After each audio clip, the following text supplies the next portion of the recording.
Welcome to New Singapore, 2187. A gleaming metropolis where the air is filled with delivery drones, holographic advertisements, and the quiet hum of neural networks that everyone has embedded in their skulls. Well, almost everyone. Ellie Nakamura stood in the elevator of the Quantum Dynamics Corporation's 143-floor headquarters, watching the numbers tick upward while pointedly ignoring the pitying glances from her colleagues. She was the only one whose eyes weren't flickering with internal displays, the only one whose fingers weren't twitching through invisible menus, the only one whose brain wasn't directly connected to the digital realm. "Hey, Nakamura, still running on original hardware?" quipped Jackson, a junior engineer whose left eye had been replaced with a quantum imaging system that could see through most materials. His smirk was the same brand of smugness worn by every enhanced individual who thought themselves evolved beyond her limitations. "Yep, still using the wetware my parents gave me," Ellie replied with practiced casualness. "Weird how it's managed to get me this far." The elevator dinged open on the 97th floor robotics division. As Ellie stepped out, she felt the familiar wave of data wash over her colleagues as their neural implants synced with the building's systems. Their pupils dilated momentarily as they received morning briefings, project updates, and corporate announcements directly to their brains. Meanwhile, Ellie pulled out her antiquated transparent tablet and scrolled through her notifications manually. "You know, there's a special this month on the Neurotech P900 series," said Miko, who genuinely seemed to think she was being helpful.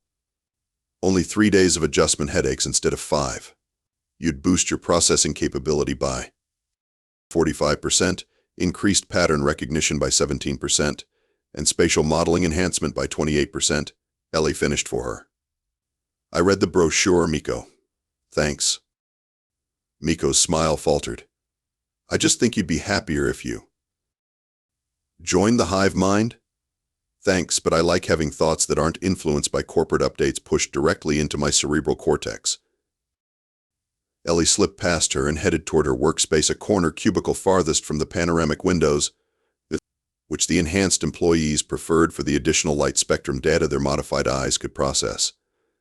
Her desk was cluttered with physical prototypes, tangible tools, and actual paperwork, a stark contrast to her colleagues' minimalist stations where they manipulated virtual designs with mere thoughts. As she settled in, her supervisor Raj Patel's voice came through the overhead speaker. "All robotics personnel to conference room D in 5 minutes. Important announcement." Conference room D was packed by the time Ellie arrived. She squeezed in at the back, behind Trent Maxwell, the division's golden boy whose enhancements cost more than Ellie's annual salary. His perfectly coiffed hair couldn't hide the metallic ports at the base of his skull, the latest neuroquantum interface that supposedly gave him intuitive understanding of 12-dimensional algorithmic structures. "Quantum Dynamics is pleased to announce," began Director Veronique Lancaster from the front of the room, her voice crisp and commanding, "that we will be sponsoring 3 employees to represent our corporation at this year's Global Robotics Challenge." A murmur of excitement rippled through the room. The GRC was the most prestigious robotics competition in the world, showcasing the cutting edge of human achievement, or rather, enhanced human achievement. "The theme this year is adaptation in chaos," Director Lancaster continued. "Competitors will build robots that must navigate the chaos arena, an environment specifically designed to prevent predictive algorithms from functioning effectively." Ellie felt a spark of interest ignite within her. Unpredictability. Chaos. The very things enhanced humans struggled with, having become so dependent on their predictive neural software. "The selection process begins next week," Lancaster finished. "Any employee wishing to be considered should submit their preliminary designs by Friday." As the meeting dispersed, Ellie overheard Trent Maxwell speaking to his usual entourage. "The chaos arena is just marketing hype. With my new quantum prediction matrices, I'll have a solution before the competition even starts." "Your enhancements are sick, Trent," gushed one of the junior engineers. "How many exaflops are you processing now?" "Let's just say I'm operating on a level most humans can't comprehend," Trent replied, his gaze settling on Ellie. "Some more than others." Ellie met his gaze steadily. "Good luck with those prediction matrices, Maxwell." I hear chaos is still chaos, even in 12 dimensions. His smile tightened. Planning to enter, Nakamura? How quaint. Might as well send a calculator to do quantum computing. I'll take that as encouragement, she replied, turning away before he could respond. Back at her desk, Ellie pulled up the GRC specifications on her tablet. As she read through the details of the Chaos Arena, a slow smile spread across her face. This wasn't just an opportunity to prove herself, it was tailor-made for someone who thought like a human, not like a human-computer hybrid. She opened a blank design file and titled it Project Scrappy. The auditorium at Quantum Dynamics Innovation Center buzzed with excitement as employees gathered for the detailed GRC briefing. Holographic displays showed footage from previous competitions, highlighting spectacular failures more than successes. Robots smashing into obstacles, freezing in confusion, or simply shutting down when their prediction algorithms encountered true randomness. Dr. Victor Ling, Chief Innovation Officer, took the stage with a flourish. His silver hair was offset by unnaturally bright blue eyes, the latest ocular enhancements that could perceive quantum fluctuations.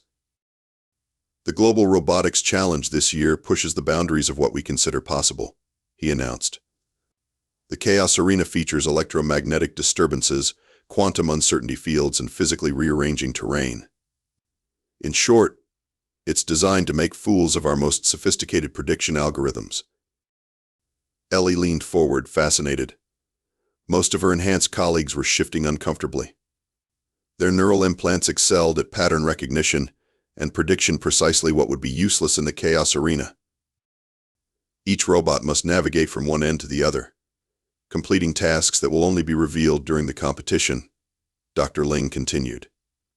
No pre-programming will be possible for specific challenges.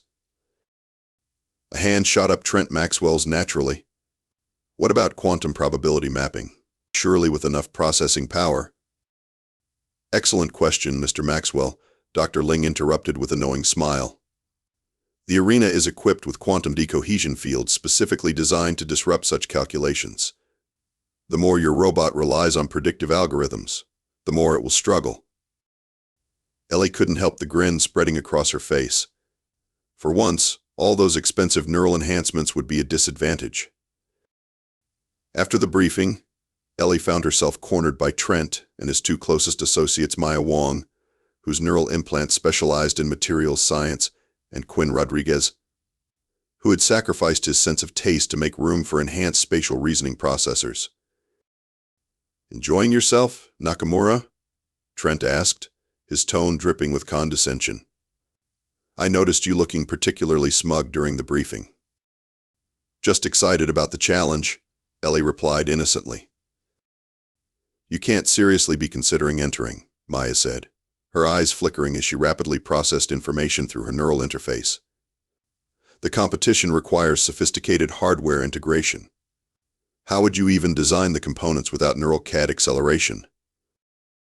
The old-fashioned way, Ellie said. With my brain? Quinn laughed, a sound that seemed practiced rather than genuine. Your unenhanced cognitive capabilities against our neural networks? That's like bringing an abacus to a quantum computing conference.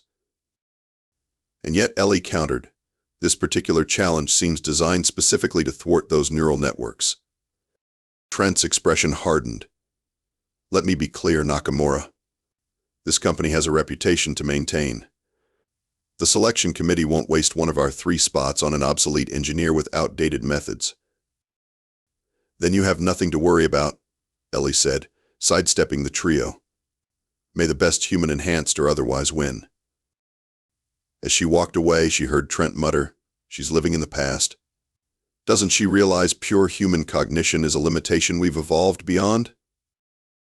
Later that day, Ellie sat in Director Lancaster's sleek office, having been summoned unexpectedly. The director's appearance was a study in controlled enhancement, subtle neural ports behind her ears, barely visible ocular implants that gave her irises a faint silver ring.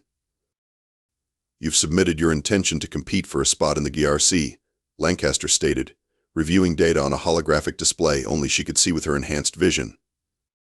Yes, Director, Ellie confirmed. Your preliminary design for Scrappy is unorthodox. The challenge itself is unorthodox, Ellie pointed out. Lancaster leaned back, studying Ellie with those silver-ringed eyes. Your continued refusal to accept neural enhancements has been tolerated because your work, while produced through inefficient methods, has occasionally shown unique perspectives. However, your advancement at quantum dynamics has hit a ceiling. Because I won't get the implants. Because you're limiting your potential, Lancaster corrected. This competition is globally broadcast. Our representatives reflect on this company. Ellie felt her stomach tighten. Are you saying I can't compete? I'm saying I'll make you a deal, Lancaster replied. If your design is selected and performs well at the GRC, I'll create a special division for unenhanced innovation with you at the head. Ellie's eyes widened. And if I don't? Then you'll accept the company's full enhancement package or tender your resignation. Lancaster's tone made it clear this wasn't negotiable. We can't continue to make exceptions for your preferences. As Ellie left the director's office, she knew the stakes had just been dramatically raised. This wasn't just about proving herself anymore, it was about her entire future. Back at her workstation, she pulled up her designs for Scrappy. While her colleagues would be creating robots with lightning-fast quantum processors and sophisticated prediction algorithms, Ellie was taking a completely different approach. Her robot wouldn't try to predict chaos, it would embrace it. Where others would use brute computational force, she would use elegant mechanical solutions. Where they would rely on prediction, she would build an adaptation.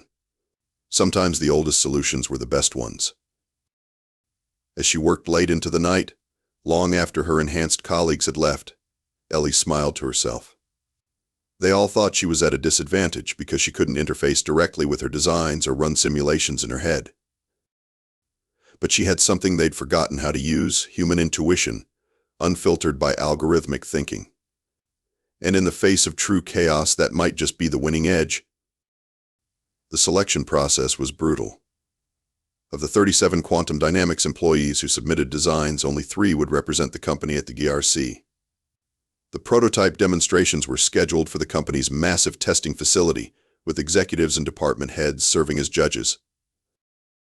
Ellie spent 3 weeks in a sleep-deprived haze, building Scrappy with her own hands while her enhanced colleagues merely thought their designs into existence through neural interfaces. While they slept, their implants continued refining models and running simulations. Meanwhile, Ellie drank alarming amounts of coffee and occasionally fell asleep face down on her workbench. The day before the demonstration, Ellie was making final adjustments when Raj Patel approached her workstation. Your design is interesting, he said, examining Scrappy with genuine curiosity. Unlike most supervisors, Raj maintained a certain respect for Ellie's unenhanced approach, though he himself had modest implants. Is that an actual mechanical joint? I haven't seen one of those outside a museum. It's a hybrid, Ellie explained, wiping grease from her hands. A mechanical base with neuromorphic control systems. No predictive algorithms whatsoever. Bold strategy, Raj said diplomatically. Everyone else is maximizing their predictive capabilities, which will fail spectacularly in a truly chaotic environment, Ellie pointed out. My robot doesn't need to predict, it reacts and adapts like an actual organism. Raj looked skeptical. Reaction times will be milliseconds slower than prediction-based systems. But when those predictions are wrong, which they will be in the chaos arena, those fancy systems will freeze up trying to recalculate. Meanwhile, Scrappy will just keep moving forward. The next day, the testing facility was transformed into a miniature version of what competitors might face in the actual chaos arena. Quantum disruption fields, randomly shifting platforms, electromagnetic interference, all designed to confound predictive algorithms. Trent Maxwell went first, naturally. His robot, a sleek, mercury-colored creation he'd named Apex, moved with fluid precision, its quantum processing core allowing it to calculate billions of potential outcomes per second. The crowd of employees watching the demonstrations murmured appreciatively as Apex navigated the first few obstacles with ballet-like grace. Then came the quantum disruption field. Apex stuttered, froze, and began moving in erratic circles as its prediction algorithms failed. Trent's face contorted in concentration, his neural implants glowing faintly as he attempted to remotely assist his creation.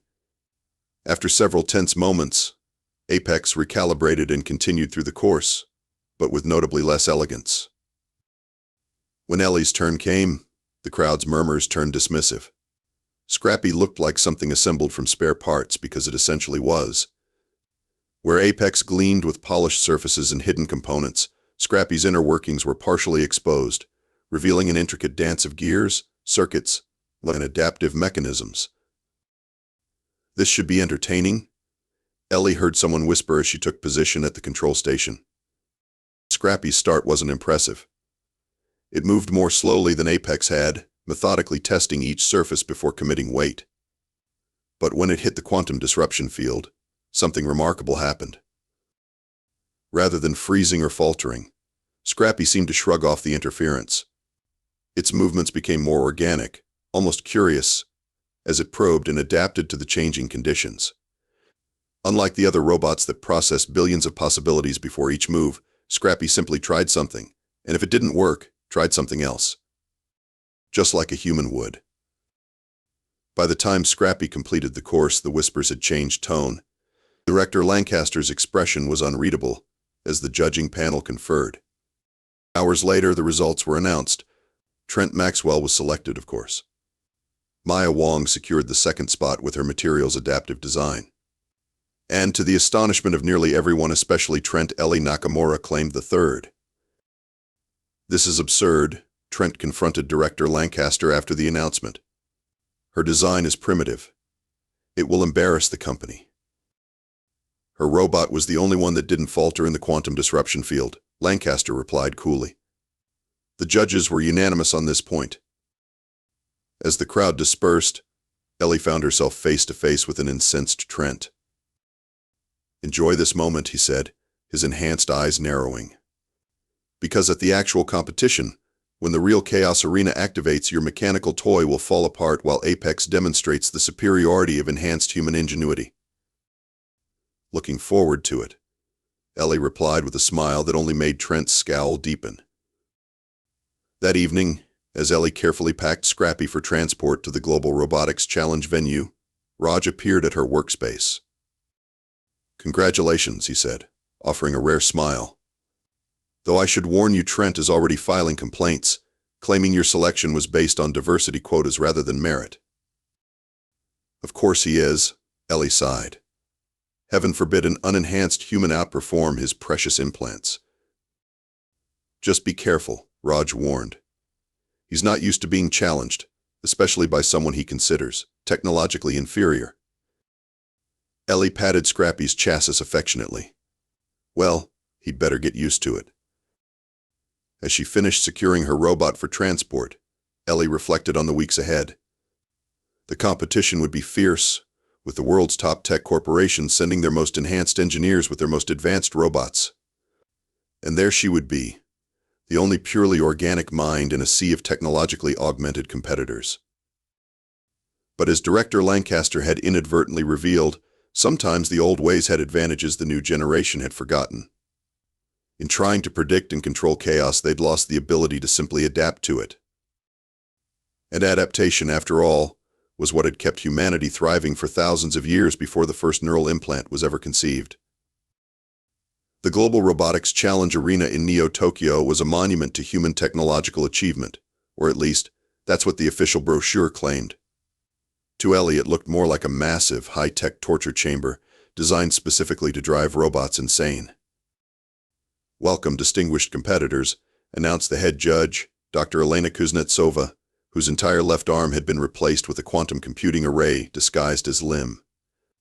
"This year's Chaos Arena has been enhanced with 17 new unpredictability factors, including gravitic anomalies, temporal distortion fields, and my personal favorite, complete electromagnetic spectrum inversions." Ellie glanced around at her fellow competitors. Representatives from Neuralink Ultra, Cyberfusion Industries, and DD-less Technologies all sported the latest neural enhancements. Some barely looked human anymore, with multiple ports, implants, and modifications visible on their bodies. Most were already interfacing directly with their robots, running last-minute diagnostic algorithms, through their mind-machine connections. And then there was Ellie Nakamura from Quantum Dynamics, checking her robot's joints with a physical wrench. "Is that an actual tool?" asked a competitor from Neuralink, looking genuinely confused. "Why don't you just sync with your robot and run a diagnostic sweep?" "Because I'm not enhanced," Ellie replied matter-of-factly. The competitor stared at her, as if she'd just announced she was from the Paleolithic era. "But how did you qualify?" Before Ellie could answer, Trent Maxwell materialized beside them, his neural implants glowing faintly beneath his skin. "Diversity initiatives," he explained with a condescending smile. "Our corporation believes in giving everyone a chance, regardless of their limitations." "How progressive," the Neuralink engineer remarked, clearly amused as he walked away. "Was that necessary?" Ellie asked once they were alone. "Just managing expectations," Trent replied. "Wouldn't want our competitors thinking Quantum Dynamics had lowered its standards." The qualification rounds began with a simple obstacle course, simple by GRC standards, which meant it was still fiendishly difficult. One by one, robots entered the arena to navigate through shifting terrain, past electromagnetic disruption fields, and around quantum uncertainty zones where the laws of physics became suggestions rather than rules. Maya Wong's robot performed admirably, using its adaptive materials to morph around obstacles, rather than trying to predict and avoid them. It qualified easily for the next round. Trent's Apex moved with uncanny precision, its quantum core processing trillions of calculations per second. When it encountered the uncertainty zones, it slowed notably but still navigated through with methodical persistence. Another clear qualification. When Scrappy's turn came, the commentator seemed at a loss for words. "And now, representing Quantum Dynamics, we have an interesting design from Ellie Nakamura. Our technical team informs me this competitor is running without neural enhancements, which would make her the first unenhanced human to reach this level of competition in, well, possibly ever." The crowd murmured as Scrappy entered the arena. Compared to the sleek designs of other robots, it looked almost primitive: exposed gears, visible adaptive mechanisms, and a distinctly non-aerodynamic shape. "This should be quick," Trent muttered to Maya, loudly enough for Ellie to hear. Scrappy's start was cautious, almost tentative. While other robots had burst into the arena at maximum speed, Scrappy moved deliberately, testing each section of terrain before proceeding. "The Nakamura robot seems to be taking a conservative approach," the commentator noted. "An interesting strategy, though time efficiency is also factored into scoring." But as Scrappy encountered the first electromagnetic disruption field, a section that had caused several robots to stutter and recalibrate, something unexpected happened. Rather than slowing down, Scrappy accelerated through it, its mechanical systems completely unaffected by the interference that played havoc with more advanced electronic systems. "Extraordinary," the commentator exclaimed. "The Nakamura robot appears immune to the EM disruption effects." By the time Scrappy reached the quantum uncertainty zone, the crowd was watching with genuine interest. Other robots had carefully calculated probabilistic paths through the zone, some freezing entirely when faced with true quantum randomness. Scrappy, however, simply plowed forward. When it encountered an unexpected obstacle, it didn't freeze to recalculate, it simply tried another direction. "What we're seeing here," the commentator said with growing excitement, "is almost organic behavior. The robot isn't calculating optimal paths, it's exploring and adapting in real time." As Scrappy completed the course with a surprisingly good time, applause broke out among the spectators. Even some of the enhanced competitors were watching with newfound respect or concern. "Luck," Trent insisted as they prepared for the next round. "Pure luck. The more complex challenges will expose the limitations of your primitive approach." But as the competition progressed through increasingly difficult rounds, Scrappy continued to perform remarkably well. Where sophisticated robots faltered when their prediction algorithms encountered true chaos, that Scrappy's adaptive approach allowed it to simply respond to conditions as they occurred. By the end of the day, the field had narrowed dramatically. Of the 100 robots that started, only 12 remained for the final day of competition. Among them were all three Quantum Dynamics entries: Maya's, Trent's, and to nearly everyone's ongoing shock, Ellie's. As they packed up for the day, Director Lancaster approached Ellie with an unreadable expression. "Your performance today was unexpected," she said carefully. "Thank you, I think," Ellie replied. "The board members are watching with great interest. Some are questioning their stance on mandatory enhancements." Before Ellie could respond, Lancaster added, "Don't get too comfortable. Tomorrow's finals will make today look like a warm-up. I'd hate to see you come this far only to fail spectacularly at the end." As Lancaster walked away, Ellie turned her attention back to Scrappy. The robot had taken some damage during the later rounds. Dents and scratches marred its already utilitarian exterior, and one of the adaptive joint mechanisms was showing signs of stress. While her enhanced colleagues could run diagnostic simulations through their neural interfaces while sleeping, Ellie would need to work through the night with physical tools and her unaugmented human brain. "Just you and me, Scrappy," she murmured as she began repairs. "The way it's always been." Dawn broke over Neo-Tokyo with a hazy red glow that filtered through the arena's transparent ceiling. The 12 finalists arrived to find the Chaos Arena had been completely reconfigured overnight.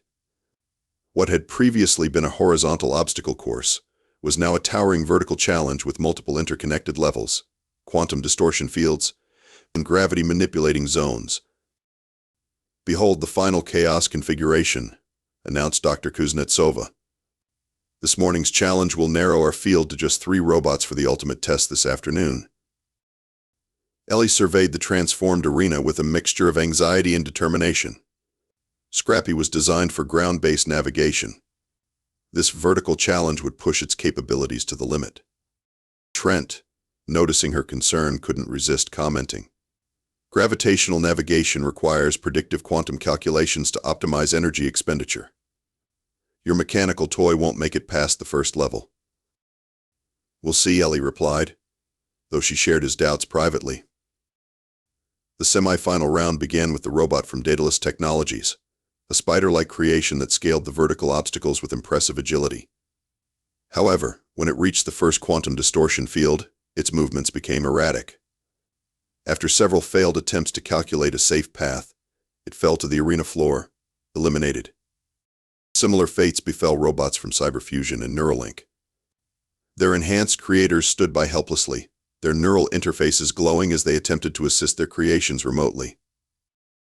Maya's robot performed admirably, its adaptive materials allowing it to grip surfaces that repelled other robots. It successfully reached the halfway point before a particularly violent gravitational shift tore one of its limbs away. Despite Maya's best efforts to compensate through her neural link, the robot couldn't maintain balance and eventually fell. Trent's apex moved with characteristic precision, its quantum core constantly recalculating as it encountered unpredictable changes. Through sheer processing power, it managed to overcome sections that had defeated other robots. When Scrappy's turn came, Ellie had made some last-minute modifications. She'd sacrificed some of the robot's sensory systems to reinforce its mechanical gripping mechanisms, a trade-off her enhanced colleagues wouldn't have considered, as they relied primarily on predictive avoidance rather than physical resilience. "The Nakamura robot begins its attempt," the commentator announced. "After yesterday's surprising performance, expectations have been adjusted, but this vertical challenge may prove insurmountable for its unconventional design." Scrappy's start was cautious but steady. Where other robots had attempted to calculate optimal paths upward, Scrappy simply tried surfaces, testing for grip before committing its weight. It wasn't elegant, but it was effective. "Remarkable," the commentator observed. "The robot appears to be feeling its way up the structure, almost like a human rock climber." When Scrappy hit the first quantum distortion field, it didn't attempt to calculate a path through it, simply powered forward, adapting to distortions as they occurred rather than trying to predict them. The approach was inefficient but surprisingly successful. By the halfway point, only 4 robots remained in contention. Trent's Apex, a creation from Sino-African Robotics, one from European Cybernetics Alliance, and defying all expectations, Ellie's Scrappy. The gravity-manipulating zone proved decisive. The European robot, attempting to calculate gravitational vectors, became hopelessly confused when the field shifted unpredictably. The Sino-African entry fared better but eventually succumbed to a particularly violent inversion. Apex approached methodically, its enhanced sensors probing the gravitational fluctuations. Trent, interfacing directly with his creation, poured additional processing power into the calculations. Slowly but steadily, Apex navigated through the zone. When Scrappy reached the same point, Ellie took a different approach. Rather than fighting the gravitational shifts, she programmed Scrappy to go limp when it detected significant changes, allowing itself to be thrown about before latching onto whatever surface it could reach. It was chaotic, inelegant, and looked borderline comical, but it worked. The Nakamura robot appears to be surrendering to chaos, the commentator said incredulously. This is unprecedented in GRC history. Against all odds, both Apex and Scrappy reached the top level, his qualifying for the final round alongside the entry from Neuralink Ultra, the only other robot to survive the morning's challenge. During the midday break, the finalists prepared for the ultimate test. Nobody knew what form it would take, as it was designed in secret and unveiled only minutes before the final round began. Ellie was making last-minute repairs to Scrappy when she noticed something strange, a small, unfamiliar device attached to one of her robot's internal components. She carefully removed it, examining the sophisticated quantum transmitter with growing alarm. "Looking for something?" Trent's voice came from behind her. "Care to explain why there's a remote sabotage device inside my robot?" Ellie asked, holding up the device. "Insurance policy," Trent replied with a shrug. "Do you really think quantum dynamics wants an enhanced engineer and her junkyard creation representing the future of robotics? Director Lancaster made it very clear what's expected today." "You cheated." "I optimized the outcome," Trent corrected. "That's what enhanced humans do. We see the big picture and make necessary adjustments."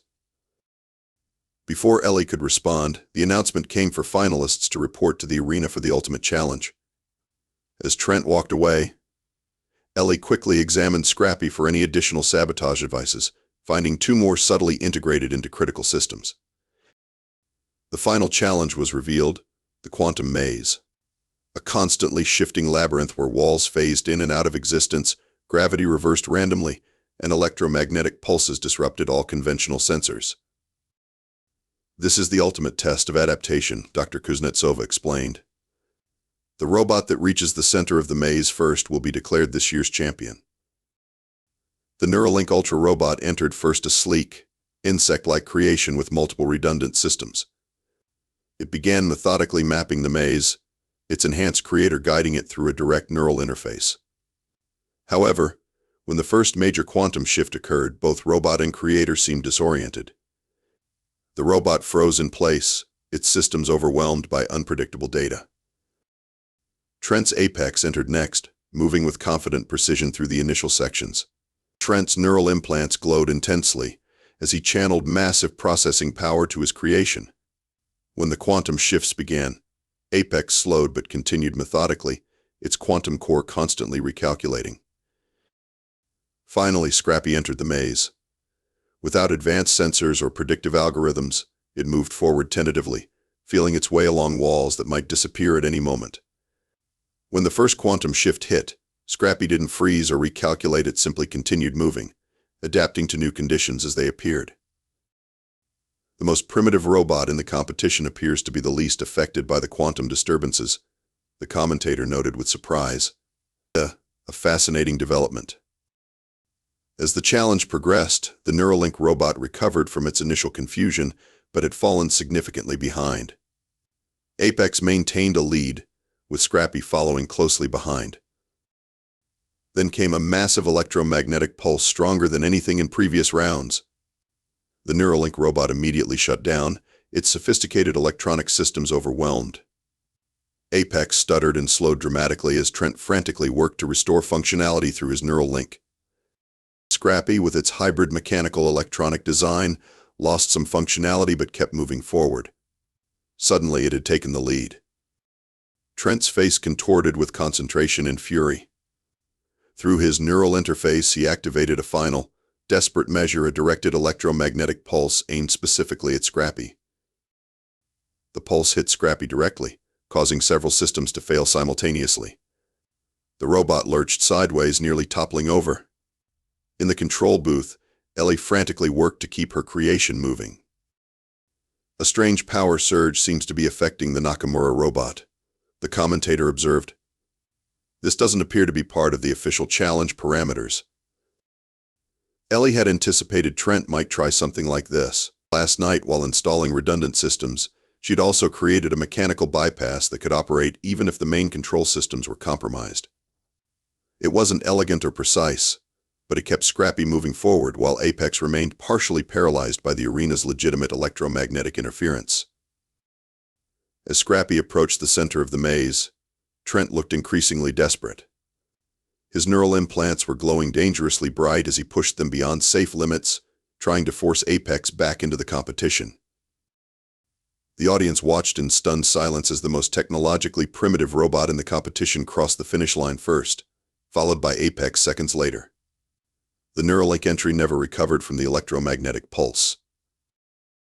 Ellie Nakamura, the only unenhanced human in the competition, had just won the Global Robotics Challenge. Unprecedented, the commentator exclaimed as holographic fireworks exploded above the arena. For the first time in Global Robotics Challenge history, an unenhanced human competitor has claimed victory. Ellie stood in shocked silence as the reality sank in. Around her, enhanced competitors were interfacing with their neural networks, undoubtedly searching for explanations, excuses, but were simply trying to process how someone without technological augmentation had outperformed them all. Dr. Kuznetsova approached with the championship trophy, a quantum crystal sculpture that shifted forms continuously, representing the chaos the competitors had navigated. "MS. Nakamura," she said, her enhanced eyes studying Ellie with newfound interest. "Your approach challenges everything we thought we knew about optimal human-robotics integration. Would you care to explain your philosophy to our global audience?" Ellie looked out at the sea of enhanced humans, their implants glowing with various colors as they recorded every moment through their augmented senses. "Sometimes," she began, choosing her words carefully, "the most advanced solution isn't the most effective one. We've become so focused on prediction and control that we've forgotten what humans excelled at long before neural implants, adaptation, and resilience." She gestured toward Scrappy, battered and dented but triumphant. "My robot doesn't try to predict chaos or calculate every possible outcome. It simply responds to whatever happens, adjusting as needed, just like humans have done for thousands of years." The audience murmured, some nodding thoughtfully while others seemed skeptical or even offended. "Are you suggesting neural enhancements are a mistake?" Dr. Kuznetsova asked, her tone carefully neutral. "Not at all," Ellie clarified. "Technology has given us incredible capabilities. But perhaps in our rush to enhance human cognition, we've inadvertently diminished some of the qualities that made humans successful in the first place: our comfort with uncertainty, our ability to improvise, our acceptance of the unpredictable." As the ceremony concluded, Ellie found herself surrounded by journalists, fellow engineers, and corporate representatives. Among them was Director Lancaster, whose expression had shifted from her usual cool assessment to something approaching genuine respect. "Your impressive performance," Lancaster acknowledged. "The board is intrigued by your unconventional approach." "Does this mean I get to keep my job without neural implants?" Ellie asked, meeting Lancaster's gaze directly. Lancaster's lips curved into what might have been a genuine smile. "I believe we can make an exception in your case. Your results speak for themselves." She gestured toward the trophy. "Though I suspect several of our divisions will be quite eager to analyze your methodology." "I'd be happy to collaborate," Ellie said, "as long as it's understood that I'll remain unenhanced." Lancaster nodded. "Agreed. Diversity of approach clearly has its advantages, a fact I may have underestimated." As Lancaster excused herself to speak with investors, Ellie felt a hand on her shoulder.